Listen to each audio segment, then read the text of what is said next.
No matter which way you cut it, PS1 is just different and weird, and that's what has made it, and still to this day, so desirable. The games themselves are essentially apples and oranges from then to now in the world of gaming today. What we have as games today are nothing compared to the games of then with the PS1. PlayStation 1 was the groundbreaking movement that the world needed at that moment. It revolutionized so many elements in day-to-day life when it came to technology, gaming, and even cinema.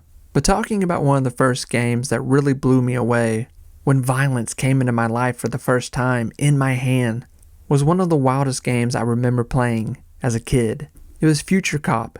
And the crazy thing is, I only had the demo at that time. But what was in that demo would be something wild and weird. By the way, if you have no idea what I'm talking about when I say demo, back in the day in the 90s, you would go to a store that sold magazines, gaming magazines. And in those magazines, there would usually be a game demo. On that demo would be a handful of games, almost like a trailer, but you could play the actual game. Not the whole thing, just a little bit of the game. It was awesome, and it sucks the world does not have that anymore. This was really the first bloody game with death I had ever played. I was a huge robot killing people at an alarming rate with machine guns while they screamed for their life. This was wild to me with my young brain. Not only was I firing massive amounts of lead through the air, I was walking on people, catching them on fire. It was insane to me. You could say I became hooked at that moment. Now, if you're asking the question, what is Future Cop? This was a wild technical shooter game. It came out in 1998. It was actually pretty late in PS1 history, and it's got quite the unique journey behind it. When this game first started to develop, the developers at Electronic Arts really wanted to push what the hardware could do with the PS1, with cinematic camera angles and the sheer scale of the environment. It's a pretty big game when you think about it for the day and time, how much area you can cover at such a fast rate. What made it special, though, was that the team had to get creative with technical constraints. The PlayStation wasn't exactly powerful, so they handcrafted these incredibly detailed maps and compressed everything so you could have these massive destructible cityscapes without the whole thing melting down. The game came out right in that golden era when developers were discovering what the first PlayStation could genuinely pull off, and Future Cop ended up being this hidden gem that not everyone remembers, but people who played it absolutely love this game. It sticks with you. Not to mention, it's a really difficult game, and sadly, it's one of those games that deserves so much more credit than what it's been given. I remember being a little kid and setting people on fire in this game. I remember that. And I remember there was bloodstains. I was like, oh my God, there's bloodstains. And this is the first time that I found mass murder in a game. And I'm going to be honest, I liked it. I wanted more of it. I didn't have a mortgage yet. I didn't have a job, but I was putting my anger out on these people. They did nothing wrong. I was just a giant robot, and they were bad guys. And the game rewarded me for this. Could you imagine how awesome this game would be if they brought it back in today's graphics? This would be crazy what this game would look like. The only other game that was around that was similar in violence was Grand Theft Auto. But still, this game right here, Future Cop, this was so much more violent than Grand Theft Auto at the time. Now, personally, the crazy part about Future Cop here is that more than not, this is the future of what policing will look like. It will be robotics. It will be a big robot walking around cities. Now, I don't know if they're going to be shooting cars and people and causing mayhem, but I definitely think this is something that could be in the general future, so it's somewhat believable. It's like, look at Cyberpunk.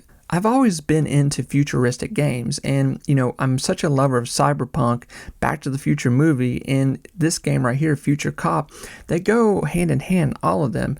So what I'm trying to say is if you love Back to the Future and you love Cyberpunk, you're going to love Future Cop.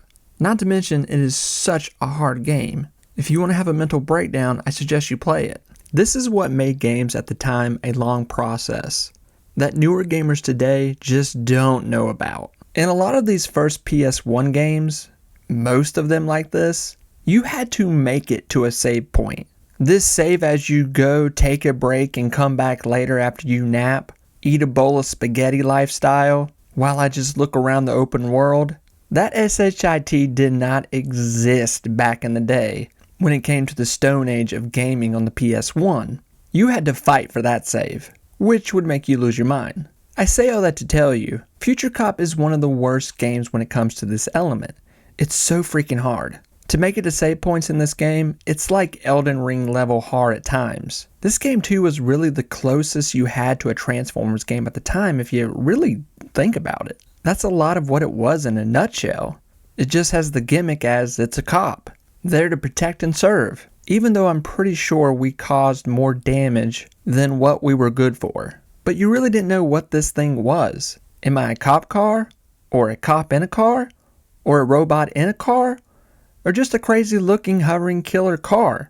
Turns out, I'm just a robot that transforms into a two-legged killing machine. So freaking awesome. But at the heart of Future Cop, it's just a very out there, weird 90s video game. It's one of a kind experience that you really can't compare to anything else from that era. They never made another one, which freaking sucks because it would be so cool if they did. It's a real shame, and one of those video game wants and desires that we just never got. Much like most of us kids in the 90s, praying to God the new Tomb Raider would have a cutscene of Laura's you-know-whats. We never got it. We did get some nice back shots, a little bit of sideshow. Anyway, sorry. But when you think about how much potential the game had, and where they could have gone with this, but they never did, and people that are obsessed with this game, like moi, we never got over it. And now it's considered somewhat of a rarity game to even own. It's pretty expensive on eBay. It's going to cost you a few, because original copies are becoming harder and harder to find. But if you ever get a chance to play it, it's really a great game, and you will like it if you like PS1 90s games, and something that's going to make you pull your hair out.